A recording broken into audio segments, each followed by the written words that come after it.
Hello बच्चों, welcome to ऐसा classes.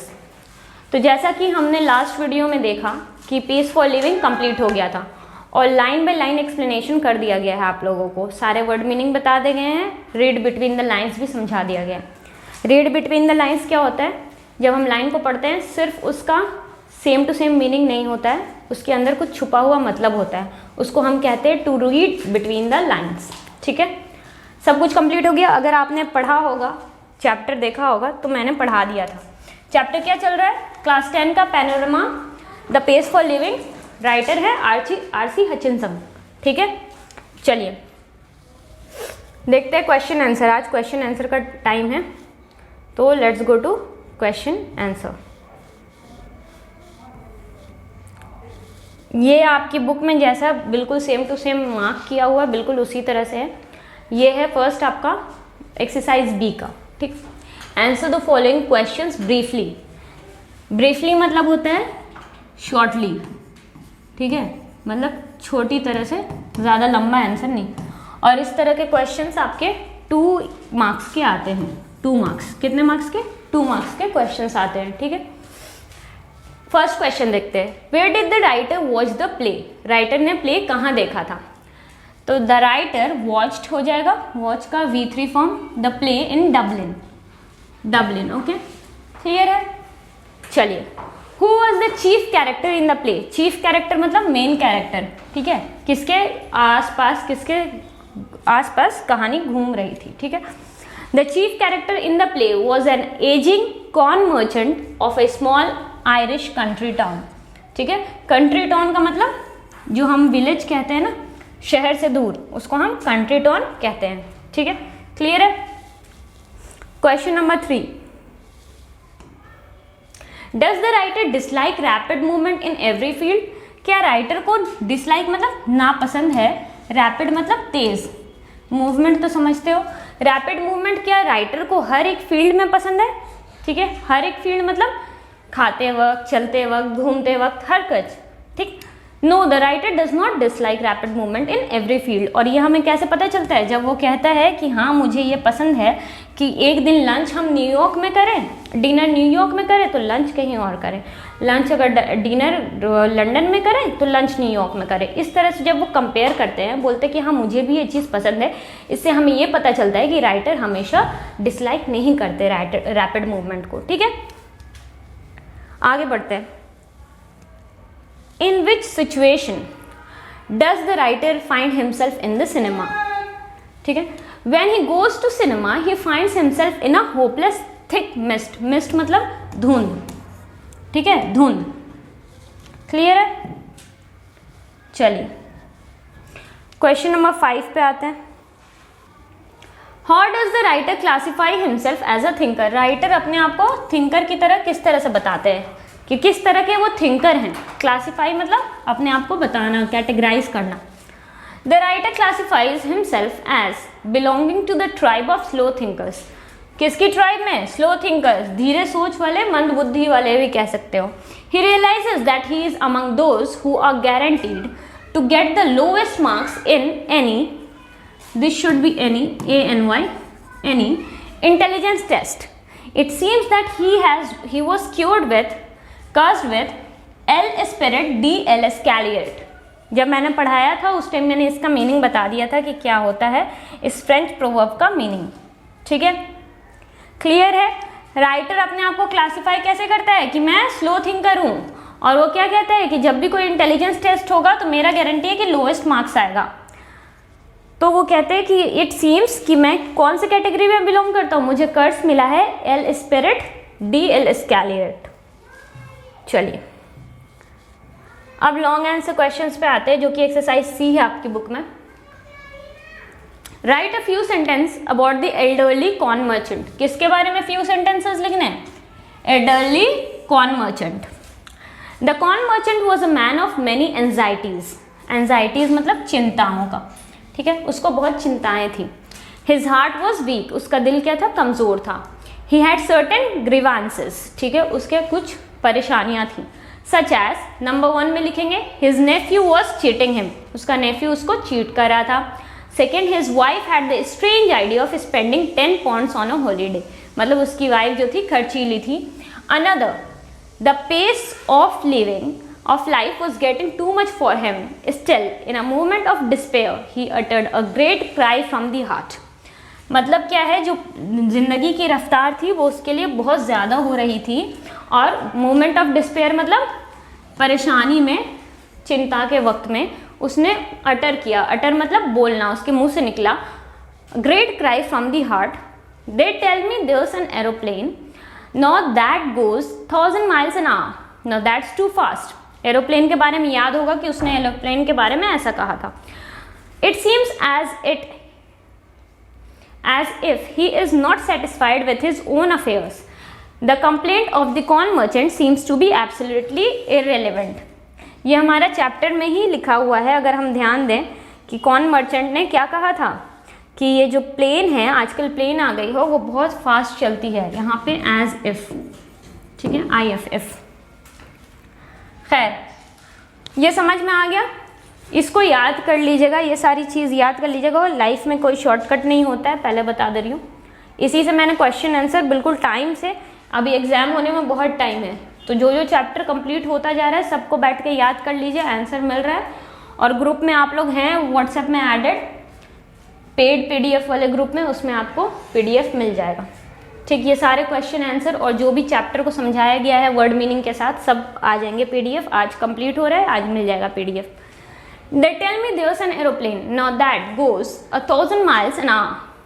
Now that's too fast. What light does the remark of corn merchant throw on the fast life today? इसकी ये line remark मतलब क्या show कर रहा है कॉर्न मर्चेंट आज की फास्ट लाइफ के बारे में. ठीक है. द अफोरसेड, अफोरसेड मतलब आगे कहा हुआ, पहले का कहा हुआ statement signifies the pacy life today. रफ्तार वाली, पेसी मतलब रफ्तार वाली लाइफ. ठीक है, पेसी मतलब fast. The world is running fast. Science has made the life full of action. Science ने क्या किया है, लाइफ को फुल ऑफ एक्शन बना दिया है and fast movement. The sentiments of the corn merchant throw the light on the tremendous, tremendous मतलब बहुत बड़ा, change the life of mankind. There is a comparison in the pacey life with fast speed of aeroplane which goes even 1000 miles an hour. The corn merchant I feel is much speed too fast. ठीक है, clear है. मतलब कि comparison किया गया है fast life से, aeroplane की जो रफ्तार है उसको आजकल के ज़माने की पेसी लाइफ से कंपेयर किया है कॉर्न मर्चेंट ने. ठीक, ये सब लॉन्ग आंसर में आएंगे आपके. ठीक, लॉन्ग आंसर क्वेश्चंस हैं ये सारे. चलिए आगे देखते हैं. व्हाट सॉर्ट ऑफ एक्साइटमेंट, किस तरह का excitement do we have today, हमारा आजकल कैसा एक्साइटमेंट है. विच आर एंसेस्टर्स लैक, जो हमारे एंसेस्टर्स लैक करते थे उनके पास नहीं था. इज इट एन एडवांटेज और डिसएडवांटेज, ये एक एडवांटेज है या डिसएडवांटेज है. The aeroplane flies at a very fast speed at 1000 miles an hour. The bus also runs at 90 miles an hour और even more than that.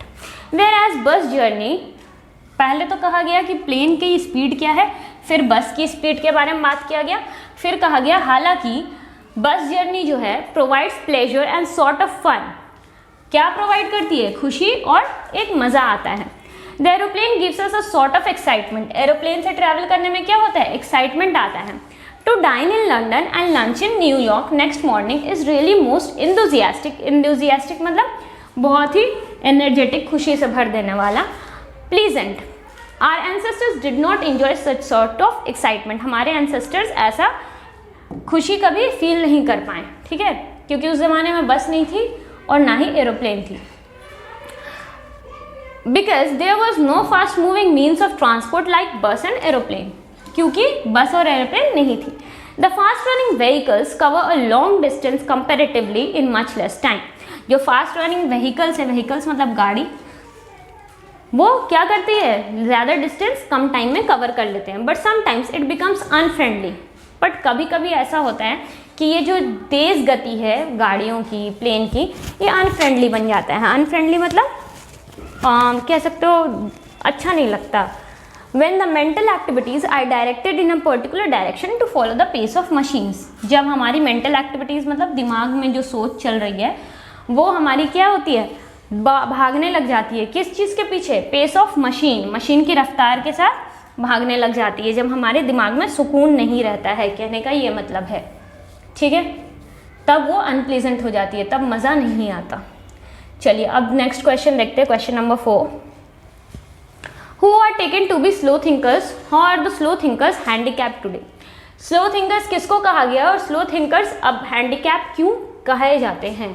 Slow thinkers means persons possessing slow mind, ऐसे लोग जिनका दिमाग धीरे चलता हो। They lack in the presence of mind, presence of mind मतलब कह सकते हो हाजिर जवाबी में वो पीछे रह जाते हैं। Such persons do not give the proper answer to the question put before them. ऐसे लोग क्या होते हैं, उनके सामने जब सवाल किया जाता है तो वो सही जवाब नहीं दे पाते हैं। अगर बोलते हैं कि अभी आप ये करो तो वो कुछ और कर रहे होते, कहीं ना कहीं खोए हुए रहते हैं या धीरे जवाब देते हैं या चीज़ें देर से समझ आती हैं उन्हें। Before them due to inadequate, inadequate मतलब जितना चाहिए उससे कम, ठीक है। कॉमन सेंस, कॉमन सेंस तो समझते हो, and smartness. Sometimes they fail to even answer it. They lag behind in the pace of living. वो कहाँ lag behind करते हैं? pace for living में पीछे रह जाते हैं, ठीक है। आजकल की दुनिया फास्ट हो गई है, जल्दी जल्दी सोचने पे ही कुछ काम हो पाता है। Slow thinkers are awfully मतलब बहुत बुरी तरह से handicapped so far that the act of getting a living, मतलब getting a living का मतलब हुआ कि कोई जॉब लेना, दिनचर्या कमाना, इस तरह का, ठीक है। The time is moving fast, there has been a tremendous मैंने बताया बहुत बड़ा change in the life style of man. Science has change the mentality and activity of mankind. As such we must think and act much faster than people in the past did to fulfil our commitment. तो हमें क्या करना पड़ेगा अब हमें जल्दी जल्दी सोचना पड़ेगा और जल्दी जल्दी एक्ट करना पड़ेगा, जैसे पहले के लोग नहीं किया करते थे। पहले के लोग भी सोचते थे पर धीरे, समय था पहले, अब समय नहीं है चीज़ों के लिए। Slow thinkers are born to remain handicapped in the business of getting a living. Slow thinkers कहाँ पे बॉन्ड मतलब उनको मजबूरी है, वो बंध जाते हैं। बॉन्ड मतलब बंध जाना। Remain handicapped getting business of living, उनको एक दिनचर्या कमाने में दिक्कत होती है, मिलने में दिक्कत होती है क्योंकि वो स्लो थिंकर्स हैं, ठीक। ये चीज़ें क्लियर हैं। देखिए ये मैं एक्सप्लेन कर रही हूँ, ये सारे आंसर्स याद तो आपको खुद करना पड़ेगा। बोलोगे कि मैम इतनी सारी इंग्लिश है कैसे याद करें, तो बेटा मैंने लाइन बाय लाइन इसीलिए नहीं पढ़ाया था कि बस फाकी मार सको। उसके लिए बहुत बड़ा रीज़न था कि एग्ज़ाम में जिस दिन तुमने ऐसा आंसर लिख दिया ना, उस दिन तुम्हें 95+ स्कोर करने से कोई नहीं रोक पाएगा इंग्लिश में, ठीक। जिस दिन ऐसा आंसर लिख दिया तुमने। What enlightenment does the writer seek from his wife? Enlightenment मतलब सीख या कुछ भी, एक एडिशन, मुझे क्या इस बारे में लाइट बताओ, थोड़ा और इसके बारे में बताओ। What does it suggest about the plight of the modern man? plight मतलब दर्द, पीड़ा, ठीक है, कष्ट। The writer seeks his wife's assistance. Assistance मतलब हेल्प, ठीक है। सीख मतलब खोजना, सीख मतलब खोजना या ढूंढना, ठीक है, ढूंढना। In finding out the difference between the female artist of a film, मतलब उसको पहले समझ नहीं आता है कि ये 3 हीरोइन है या एक ही हीरोइन है जो हमने पढ़ा था। He has gone to see a cinema. The writer is a slow thinker. As such, he thinks that all the 3 main characters are the same. जैसे अभी मैंने कहा कि वो क्या सोचता है कि तीनों जो मेन कैरेक्टर्स हैं वो एक ही इंसान है। His wife narrates the differences. उसकी वाइफ डिफरेंस बताती है कि नहीं, among the selling him about their complexion and appearance. वो फ़र्क बताती है ना, हमने जब पढ़ा था तो वो क्या कहती है, एक ब्लॉन्ड है, एक सॉफ्ट ब्लॉन्ड है, एक मीडियम ब्लॉन्ड है और एक ब्रूनेट है। पढ़ाया होगा तो ध्यान से अगर पढ़ा होगा तो याद होगा, ये सारे एग्जैक्ट वर्ड्स मैं बता रही हूँ। It very well suggest the plight of modern man. उसकी ये पीड़ा से हमें क्या सजेशन मिलता है, दर्द पता चलता है मॉडर्न मैन का। First is throws light on the mental ability of man who can not make difference between right और रॉन्ग। पहला तो वो लाइट थ्रो लाइट मतलब इनलाइटन करना, किसी को बताना या किसी पॉइंट पे हाईलाइट करना। मेंटल एबिलिटी ऑफ मैन, उन लोगों की जो डिफरेंस, जो फर्क नहीं कर पाते सही और गलत में, ठीक है। Who are unable to experience the reality of life, जो जिंदगी की सच्चाई को एक्सपीरियंस नहीं कर पाते। सेकेंड है throws light on the plight of modern society, और सेकेंड ये क्या है, प्लाइट, दर्द, किसकी दर्द पे शो करती है, मॉडर्न सोसाइटी की दर्द दिखाता है, दर्शाता है। Many people fail to understand the main objective of life, बहुत सारे लोग मेन ऑब्जेक्टिव, जिंदगी का मूल जो आधार है वो समझने से पीछे रह जाते हैं। Thirdly suggest that an intelligent person possesses fast thinking, और क्या सजेस्ट करता है कि एक इंटेलिजेंट पर्सन का थिंकिंग कैसा होता है, फास्ट होता है। The pace for living will इलेवन them to achieve business to earn a living, और फास्ट थिंकर्स को क्या मदद मिलती है, उनको बिजनेस करने में, एक दिनचर्या कमाने में, अपनी ज़िंदगी को आगे बढ़ाने में मदद मिलती है। But it will not provide the practical use of one's mind to be utilise for enjoyment, पर जो ये इंटेलिजेंट लोग होते हैं उनके पास एक चीज़ की कमी होती है कि वो अपना दिमाग ज़िंदगी को जीने में और खुश रहने में और इन्जॉय करने में नहीं यूज़ कर सकते। क्यों नहीं यूज़ कर सकते, क्योंकि उनका मोस्ट ऑफ द दिमाग जो होता है वो फास्ट, तेज़ी से चलता है, और उनको ज़िंदगी में कुछ ना कुछ हासिल करने का एक जज्बा लगा रहता है कि हमें ये करना है, वो करना है, ठीक। चलिए आगे चलते हैं। Question number 6, summarise the central idea of this essay. Central idea मतलब मूल आइडिया जो क्या हो या मेन आइडिया को हो। The pace for living illustrates, illustrates मतलब दर्शाना, ठीक है।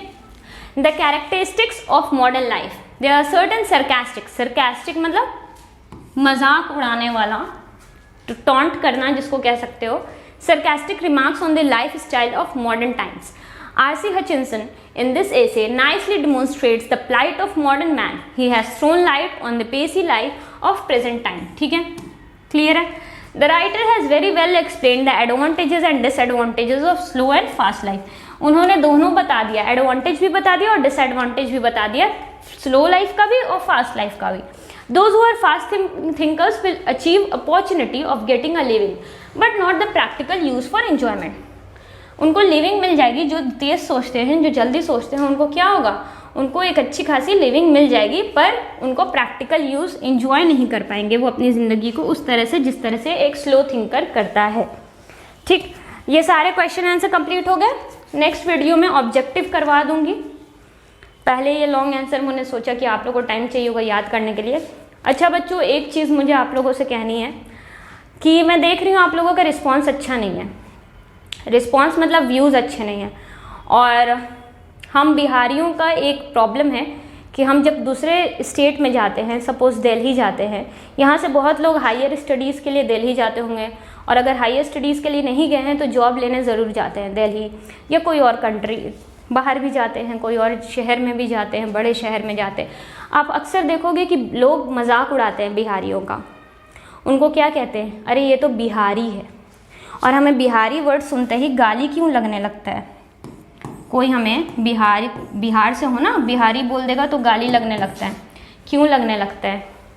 बिहारी गाली तभी लगता है ना जब आप बोल नहीं पाते हो बाहर जाके इंग्लिश सही से, और इंग्लिश बोलने के लिए आपको प्रैक्टिस चाहिए, स्पोकन इंग्लिश अच्छी होनी चाहिए, और सिर्फ स्पोकन नहीं, आपकी वोकैबुलरी अच्छी होनी चाहिए।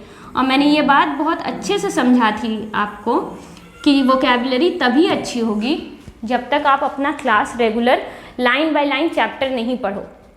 तो आप लोग का जो रिस्पॉन्स आ रहा है उससे मुझे ऐसा लग रहा है कि आप लोग सब चिकना घड़ा हो, ठीक है, ये उल्टा घड़ा हो आप लोग, इस पर जितना भी पानी डालो ये बाहर की तरफ गिरता है, और जो सीधा घड़ा होता है ना उसके अंदर पानी जाता है, ठीक है, वो नॉलेज गेन करता है।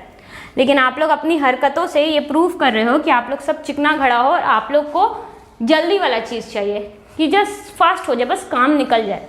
आप लोग को चैप्टर समझने में कोई इंटरेस्ट नहीं है, लाइन बाय लाइन पढ़ने में कोई इंटरेस्ट नहीं है। और मैं इस बात का दावा कर रही हूँ कि आप लोग यूट्यूब पे अभी सर्च कर लो, ठीक है, यही चैप्टर सर्च कर लो जिसने मेरी तरह पढ़ा दिया होगा, वर्ड मीनिंग भी, लाइन बाय लाइन सारा चैप्टर का एक एक एक्सप्लेनेशन करवाना, रीड बिटवीन द लाइन्स करवाना, क्वेश्चन आंसर करवाना, ठीक है। किसी एक ने भी कह दिया हो, समझा दिया हो तो बताइएगा मुझे। बाकी मैंने लोगों का देखा कि मिलियन में व्यूज़ हैं और लैक्स में व्यूज़ हैं उन लोगों के, वो लोग टीचर बने हुए हैं। जैसे हमारे पॉलिटिशियन लोग करप्ट होते हैं ना, वैसे टीचर्स में भी कुछ टीचर्स करप्ट हैं। मैं देख रही हूँ, मैं चीज़ों को समझ रही हूँ। आप लोग तो इतने बड़े हो गए हो कि आप लोग सही और गलत का फ़र्क कर सको, और अगर इतना भी समझ नहीं आता कि क्या सही है और क्या गलत है तो फिर आपका बेकार है पढ़ाई करना। 10th क्लास में आ जाना और सही गलत का फ़र्क नहीं कर पाओ, ये बहुत ही निंदनीय है। ठीक, ये बात भी मैं कह रही हूँ आप लोगों को। थोड़ी मेरी बात कड़वी लग सकती है, लेकिन जो बात है वो फैक्ट है। मैं यहाँ पे अपनी खुद का घर का काम भी मुझे रहता है, उसके बावजूद मैं अपनी पढ़ाई भी कर रही हूँ साथ ही साथ, हायर स्टडीज़। और मैं आप लोगों के लिए स्पेशली टाइम निकालती हूँ कि मैं एक एक लाइन एक्सप्लेन करूँ, हर एक वर्ड मीनिंग समझाऊँ, एक एक लाइन का मतलब समझाऊँ, क्वेश्चन आंसर करवाऊँ। उसके बाद मुझे क्या मिलता है? कुछ व्यूज़, 500, 600, 1000। इतने छोटे व्यूज़ के लिए मैं यहाँ पे पढ़ाने के लिए नहीं हूँ। मैं बता रही हूँ आप लोगों को, आप लोग मेहनत करिए। ठीक, जब टीचर बेस्ट आपको मिला है तो मैं चाहती हूँ कि स्टूडेंट भी अपना बेस्ट दे, क्योंकि एक टीचर को मोटिवेशन तभी मिलता है, एक टीचर को तभी हिम्मत मिलती है जब उसके बच्चे उसके साथ हों, जब वो पढ़ने को तैयार हो। जब आप लोग पढ़ने को ही तैयार नहीं हो तो टीचर पढ़ा के क्या कर लेगा? सवाल मेरा बस ये है। आप खुद देखिए, यूट्यूब पे लोग पढ़ा रहे हैं स्पोकन इंग्लिश, ठीक है, स्पोकन इंग्लिश पढ़ा रहे हैं, और उनका ये कहना है कि आई एम सो सॉरी। वो सॉरी को सोरी बोलते हैं, और आप उन लोगों का मिलियन में व्यूज़ है, मतलब जिनको पढ़ाना नहीं आ रहा है वो भी पढ़ा रहे हैं आजकल। और दूसरे टीचर्स का मैं बता दूं, पेस फॉर लिविंग मैंने देखा, मैं नाम नहीं बताऊंगी, पर एक सर का ही मैंने देखा है। उन्होंने स्टार्टिंग वीडियोस के 15 मिनट सिर्फ और सिर्फ राइटर कब मरा, कहाँ पैदा हुआ, क्या क्या क्या, इतना राइटर का डिटेल नहीं आता है। अगर राइटर ही के बारे में जानना होता तो पूरा चैप्टर राइटर पे होता ना, नहीं है ना, पेस फॉर लिविंग है, टॉपिक कुछ और है, लेकिन उन्होंने वीडियो का 15 मिनट उसमें वेस्ट कर दिया। बाकी का जो 15 मिनट बचा उसमें उन्होंने कहीं से गूगल से उठा के थीम पढ़ ली कि चैप्टर का मेन थीम क्या है, और उसको यहाँ पे एक पिक्चर डाल दिया है, यहाँ पे एक पिक्चर डाल दिया है, यहाँ पे ऐसे 4 पिक्चर डाल के ऐसे पढ़ा दिया। ये इंग्लिश है? नहीं, मैं आप लोगों से पूछना चाहूँगी, ये इंग्लिश है? इंग्लिश में पिक्चर आता है एग्जाम में, या वर्ड मीनिंग आती है, लाइन को एक्सप्लेन करने आता है? तो अगर आप लोग को इस टाइप के ही टीचर चाहिए, आप लोग चाहते हो कि बिहार आगे भी आज के 10 साल बाद भी ऐसा ही हाल रहे बिहार को और कहीं बाहर जाओ तो ऐसे ही मजाक उड़ता रहे, तो आप लोग ऐसे ही लोगों से पढ़ना कंटिन्यू करो और ऐसे ही लोगों को सपोर्ट करो। बाकी जो अच्छे टीचर हैं वो आए, और अगर आए भी तो आप लोग खुद उसको भगा दो। ठीक है, थैंक यू सो मच।